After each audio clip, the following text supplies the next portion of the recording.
Swami Panchadasi's Clairvoyance and Occult Powers.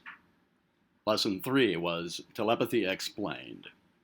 This is Lesson 4, Scientific Telepathy. The investigators of the Society for Psychical Research of England started by giving a broad definition of telepathy, as follows. Telepathy is the communication of impressions of any kind from one mind to another, independently of the recognized channels of sense. They took the rational position that the actual distance between the projector and the recipient of the telepathic message is not material, and that all that is required is such a separation of the two persons that no known operation of the senses can bridge the space between them. They wisely held that telepathy between two persons in the same room is as much telepathy as when the two persons are located at opposite sides of the world. The investigators then ruled out all instances of thought transmission in which there was even the slightest muscular contact between the projector and the recipient. They held that, though there might be genuine telepathy in such cases, nevertheless, there was always the possibility of fraud or collusion, or of unconscious muscular action on the part of the projector. They demanded absolute and actual separation of the two persons, in order that their experiments might be above suspicion. They were wise in this, for while there is undoubtedly a psychic communication in the cases in which there is the slight physical connection between the two persons, as I shall point out to you a little further on, still the element of doubt or suspicion must be entirely eliminated from a scientific test in order to render it valuable and valid. They therefore confined their investigations in telepathy to the two following classes.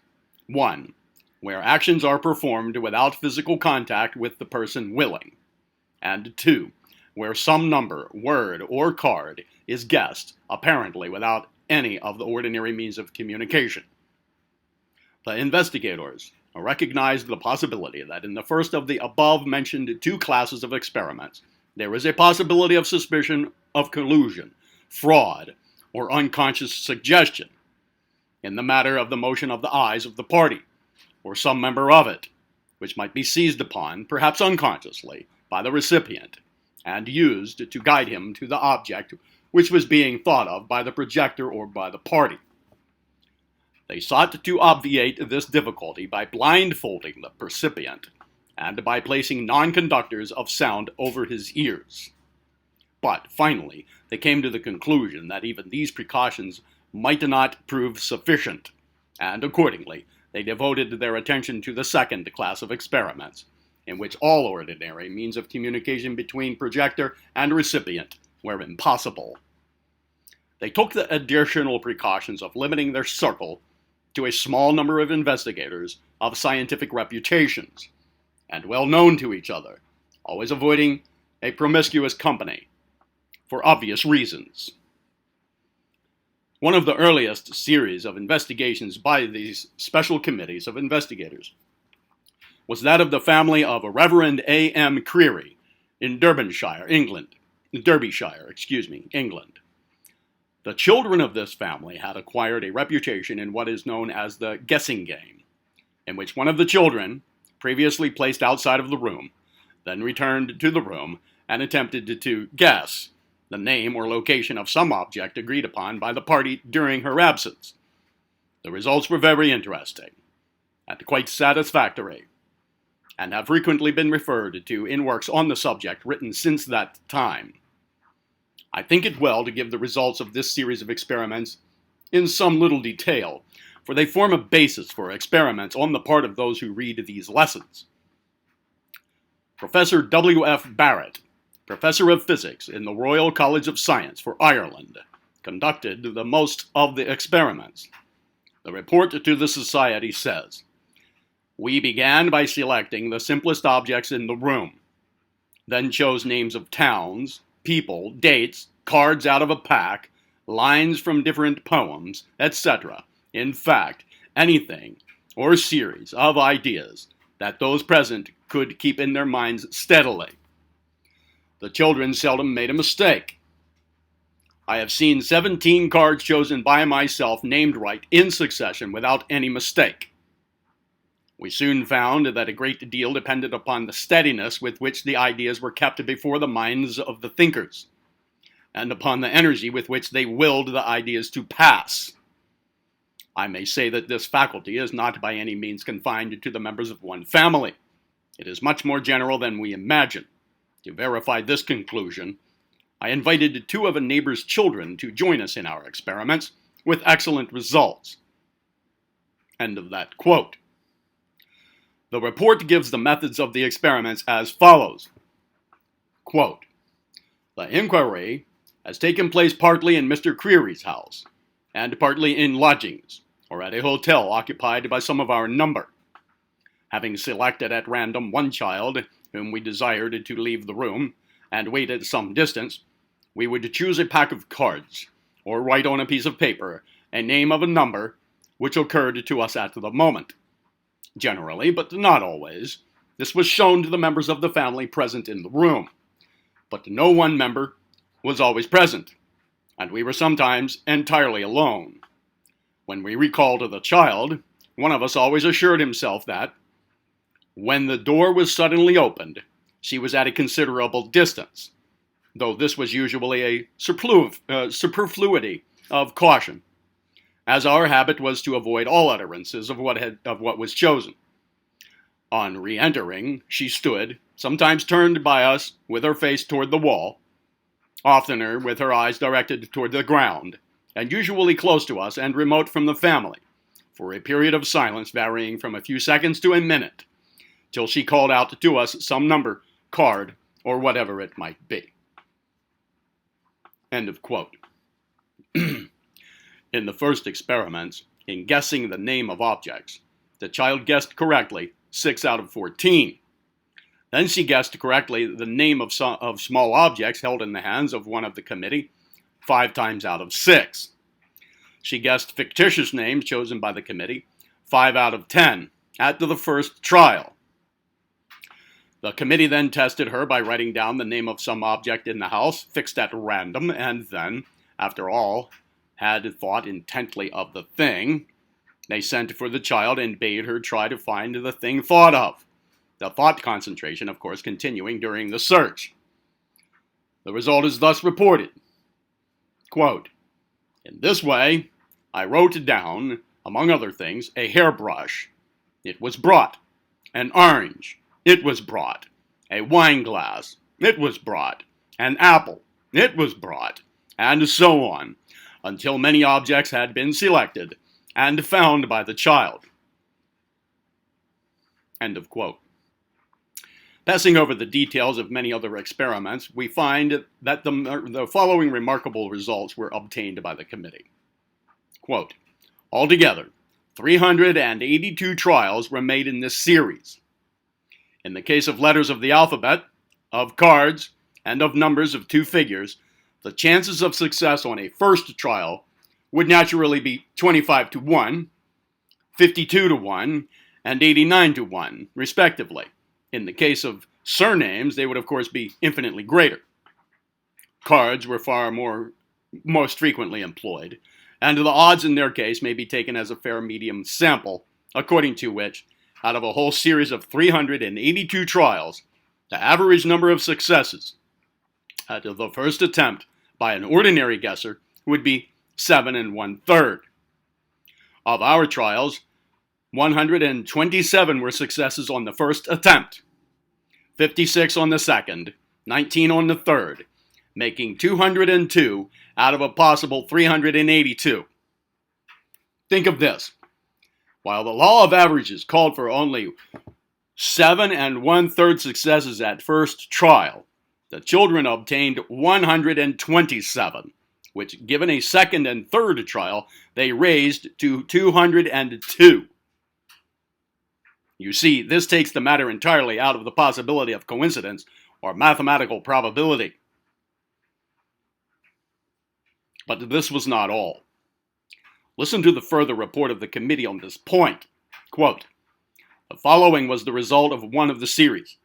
The thing selected was divulged to none of the family, and 5 cards running were named correctly on the first trial. The odds against this happening once in a series were considerably over 1,000,000 to 1. There were other similar batches, the 2 longest runs being 8 consecutive guesses, once with cards and once with names, where the adverse odds in the former case were over 142 millions to 1, and in the other, something incalculably greater. End of quote. The opinion of eminent mathematicians who have examined the above results is that the hypothesis of mere coincidence is practically excluded in the scientific consideration of the matter. The committee calls special attention to the fact that in many of the most important tests, none of the Creary family were cognizant of the object selected, and that therefore the hypothesis of fraud or collusion is absolutely eliminated. The committee naturally came to the conclusion that the phenomena was genuine and real telepathy. Professor Balfour Stewart, who was present at some of these experiments, though not a member of the committee, expressed great amazement at some of the results. He reports, quote, "The thought reader was outside a door. The object or thing thought of was written on paper and silently handed to the company in the room. The thought reader was then called in, and in the course of a minute the answer was given. Definite objects in the room, for instance, were first thought of, and in the majority of the cases the answers were correct.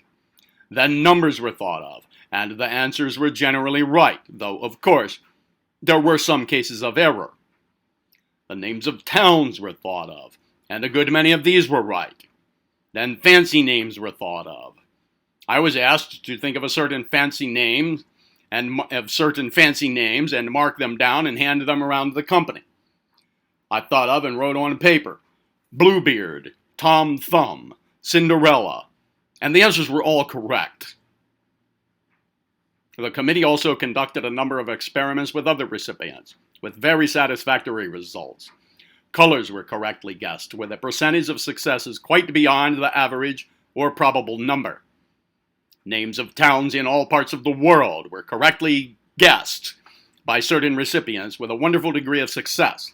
But, probably most wonderful of all, was the correct reproduction of diagrams of geometrical and other figures and shapes. In one case, the recipient, in a series of 9 trials, succeeded in drawing them all correctly, except that he frequently reversed them, making the upper side down and the right-hand side left. The Society has published these reproduced diagrams in its illustrated reports, and they have convinced the most skeptical of critics. Some of the diagrams were quite complicated, unusual, even grotesque, and yet they were reproduced with marvelous accuracy, not in a hesitating manner, but deliberately and continuously, as if the recipient were actually copying a drawing in full sight. Similar results have been obtained by other investigators who have followed the lead of these original ones. So you see, the seal of scientific authority has been placed upon the phenomena of telepathy. It is no longer in the realm of the supernatural or the uncanny. As Camille Flammarion, the eminent French scientist, has said, quote, "The action of one mind upon another at a distance, the transmission of thought, mental suggestion, communication at a distance, all these are not more extraordinary than the action of the magnet on iron, the influence of the moon on the sea, the transportation of the human voice by electricity, the revolution of the chemical constituents of a star by the analysis of its light, or indeed, all the wonders of contemporary science. Only these psychic communications are of a more elevated kind and may serve to put us on the track of a knowledge of human nature. What is certain is that the telepathy can and ought to be henceforth considered by science as an incontestable reality, that minds are able to act upon each other without the intervention of the senses, that psychic force exists, though its nature is yet unknown. We say that this force is of a psychic order and not physical, or physiological, or chemical, or mechanical, because it produces and transmits ideas and thoughts. and because it manifests itself without the cooperation of our senses, soul to soul, mind to mind. End of quote. In addition to investigating the above-mentioned classes of telepathic phenomena, the English Society for Psychical Research investigated many remarkable cases of a somewhat higher phase of telepathy. They took down the stories told by persons deemed responsible, and then carefully examined and cross-examined other witnesses to the strange phenomena. The record of these experiments and investigations fill a number of good-sized volumes of the Society's reports, which are well worth reading by all students of the subject. They may be found in the libraries of nearly any large city.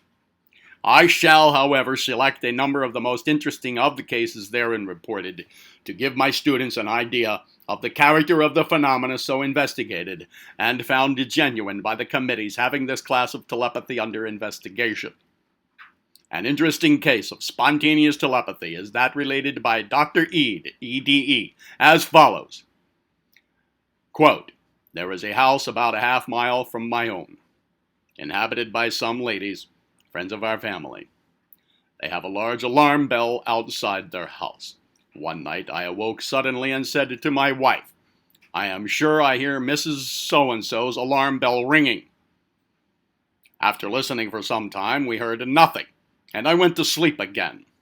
The next day, Mrs.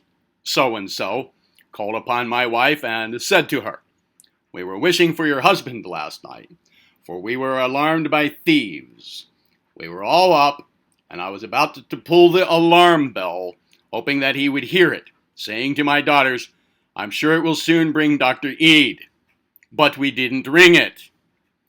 My wife asked what time this had happened, and Mrs. So-and-so said that it was about 9:30.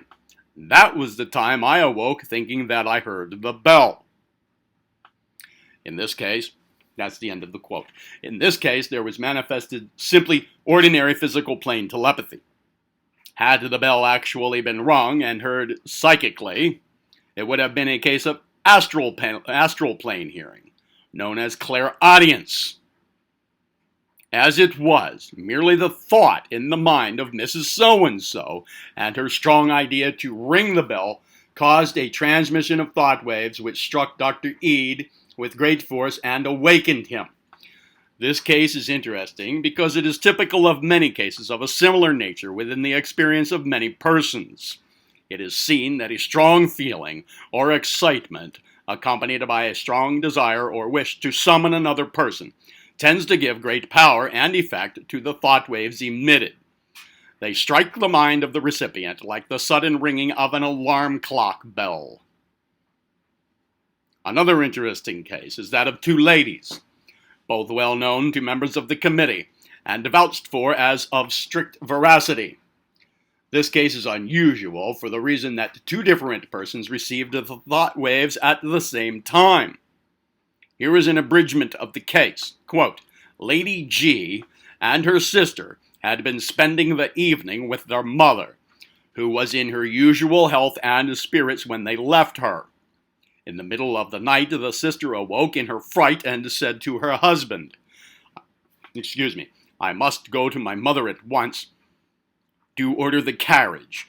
I am sure that she is taken ill.' On the way to her mother's house, where two roads meet, she saw Lady G's carriage approaching.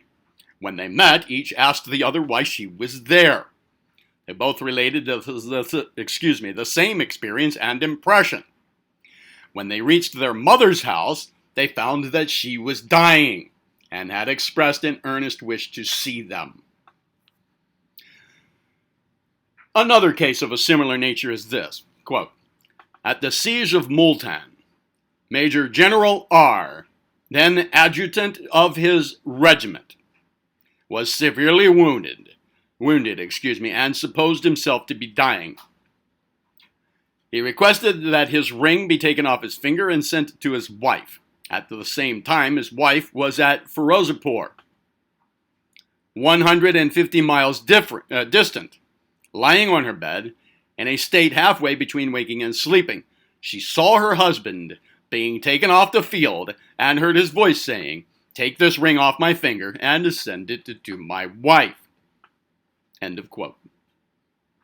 This case bears the marks of very strong telepathy, but also has a suspicious resemblance to clairvoyance accompanied by clairaudience. Or perhaps it is a combination of both telepathy and clairvoyance. It is impossible to determine which, in absence of more detailed information. A message of persons dying or believing themselves to be approaching death are frequently very strong, for certain reasons well known to occultists. But there is nothing supernatural about the phenomena, and in most cases it is merely a case of strong telepathy. The Society also reports the following interesting case. Person A was awake, and strongly willed to make himself known to two friends who at that time, 1 o'clock in the morning, were asleep. When he met them a few days afterward, they both told him that at 1 o'clock they had awakened under the impression that he was in the room. The experience was so vivid that they could not go to sleep for some time and looked at their watches to note the time. End of the quote. Now, cases of this kind are quite common, and many experimenters have had equally good results with this phase of thought transference. You will remember that there is no actual projection of the astral body in most of the cases, but merely a strong impression caused by concentrated thought. Another interesting case is that of the late Bishop Wilberforce, and is recorded in his biography as follows, quote, "The bishop was in his library at Cuddleson, with 3 or 4 of his clergy with him at the same table. The bishop suddenly raised his hand to his head and exclaimed, 'I am certain that something has happened to one of my sons.' It afterwards transpired that just at that time his eldest son's foot was badly crushed by an accident on board his ship, the son being at sea. The bishop himself recorded the circumstance in a letter to Miss Noel, saying, 'It is curious that at the time of his accident I was so possessed by the depressing consciousness of some evil having befallen my son, Herbert, that at the last I wrote down that I was unable to shake off the impression that something had happened to him and noted this down for remembrance.' There is nothing unusual about this case, for it has been duplicated in the experience of many persons. Its chief importance lies in the fact that it is recorded by a man of wide reputation and high standing, and also that the bishop had taken the precaution to note down the thing at the time, instead of merely recalling it after he had heard of the accident. You will notice that in many cases of this kind, the phenomenon closely approaches the aspect of true clairvoyance, or astral sensing. In some cases, there appears to be a blending of both telepathy and astral clairvoyance. In fact, there is but very little difference between the highest phases of ordinary telepathy and the more common phases of clairvoyance. Here, as in many other cases of nature's forces, there seems to be a gradual blending, rather than a sharp dividing line between the two classes of phenomena. Moreover, the student in developing his telepathic powers will frequently find that he is beginning to unfold at least occasional flashes of clairvoyance. In the case of telepathy, the recipient merely senses what is in the mind of the projector. In some cases, a picture in the mind of the projector may be seen by the recipient, and may thus be mistaken for a case of pure clairvoyance. But in investigating closely, it will be found that the real scene was slightly different from the impression, in which case it shows that the impression was simply telepathic. Clairvoyant vision shows the scene as it really is, or rather as the physical eye, the physical eye of the recipient would see it. The astral sight really sees the scene, and it does not merely receive the mental impressions of the projector. The first is original seeing. The second, merely a reproduction of images already in the mind of the projector, and colored by his personality, and so forth. In the next lesson, I shall give you a number of exercises and methods designed to develop your telepathic powers. You will find the practice of these most interesting and entertaining, and at the same time most instructive. You will find that as you practice the exercises given therein, you will become more and more adept and proficient in producing telepathic phenomena. From the lower stages, you will be able to proceed to the higher.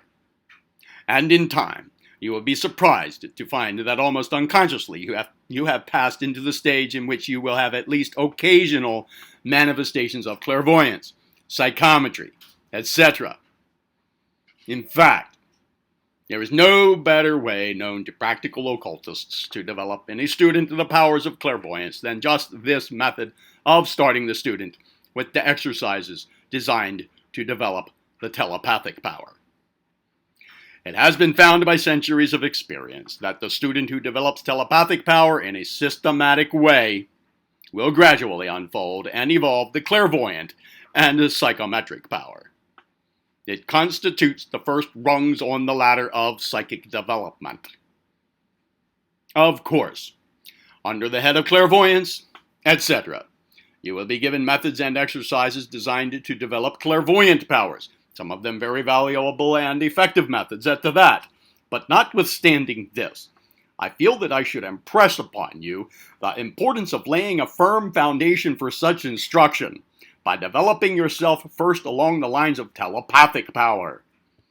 Such a course will not only keenly sharpen your powers of receptivity to such vibrations as you may wish to receive, but it will also train your mind in the direction of translating, interpreting, and recording such impressions when received. You must remember that proficiency in a mental art is attained only by means of training the attention to concentrate upon the task. It is the same way in clairvoyance and psychometry. Telepathy trains your attention to concentrate upon the reception of impressions, and to hold them firmly and clearly in consciousness. The result is that when you really develop clairvoyant receptivity, your attention has already been trained to do the necessary work. I need not tell you what an advantage this gives you over the clairvoyant who has not received this training, for your own good common sense will assure you of it. So, now, for our training in telepathy, not only for itself, but also as a means of preparing for the higher stages. Lesson 5 will be mind reading and beyond.